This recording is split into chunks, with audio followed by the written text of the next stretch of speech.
नमो नमः। आज हम एमए फर्स्ट सेमेस्टर के संस्कृत के पेपर के विषय में वार्तालाप करेंगे, जिस पेपर का नाम है वेद उपनिषद एवं निरुक्त।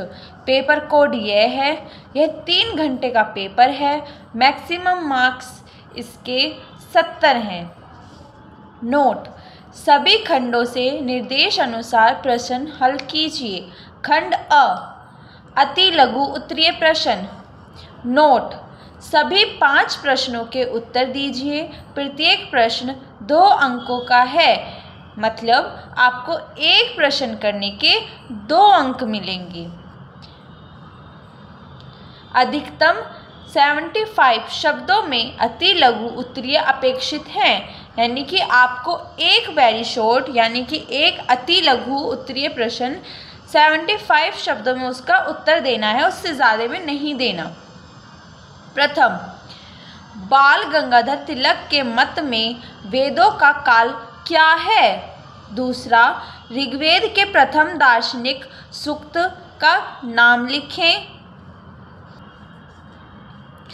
तीसरा, आचार्य यश्क के मत में उपसर्गवाचक है या घोतक, स्पष्ट करें। चौथा, नचिकेता के पिता का नाम क्या था?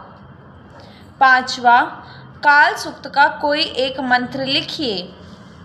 खंड ब, लघु उत्तरीय प्रश्न। नोट: निम्नलिखित 3 प्रश्नों में से किन्हीं 2 प्रश्नों के उत्तर दीजिए।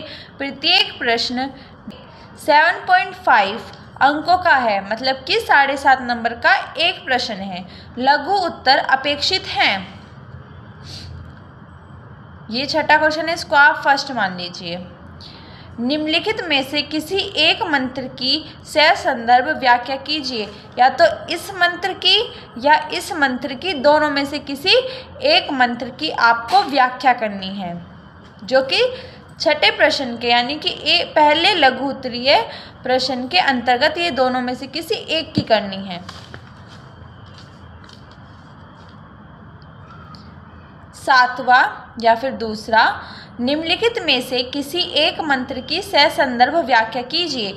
इस वाले में से और इस वाले में से, दोनों में से किसी एक की व्याख्या करनी है। आठवां या फिर तीसरा, निम्न में से किसी एक की व्याख्या कीजिए। इसकी व्याख्या करें या फिर इसकी व्याख्या करें, इन दोनों में से किसी एक की व्याख्या करनी है। और छठे, 7वें और 8 में से कोई केवल 2 ही करने हैं। खंड स, विस्तृत उत्तरीय प्रश्न। नोट: निम्नलिखित 5 प्रश्नों में से किन्हीं 3 प्रश्नों के उत्तर दीजिए। प्रत्येक प्रश्न 15 अंक का है, मतलब एक प्रश्न करने का आपको 15 अंक मिलेंगे। विस्तृत उत्तर अपेक्षित हैं। ये 9, 10, 11, 12, 13 दिए हुए हैं। इसको आप 1, 2, 3, 4, 5 प्रश्न दिए गए हैं, इनमें से आपको 3 ही करने हैं। तो प्रथम है, नारदीय सूक्त का सार लिखते हुए उसका महत्व प्रतिपादित कीजिए। दूसरा, षड्भाव विकार की विस्तृत व्याख्या करें। तीसरा, यम के द्वारा नचिकेता को प्रदत्त आत्मज्ञान का 100 उदाहरण वर्णन करें। चौथा, उषस सूक्त का प्रतिपाद्य विषय लिखिए। पांचवा, राष्ट्र अभिवर्धन सूक्त का महत्व प्रतिपादित कीजिए। धन्यवाद।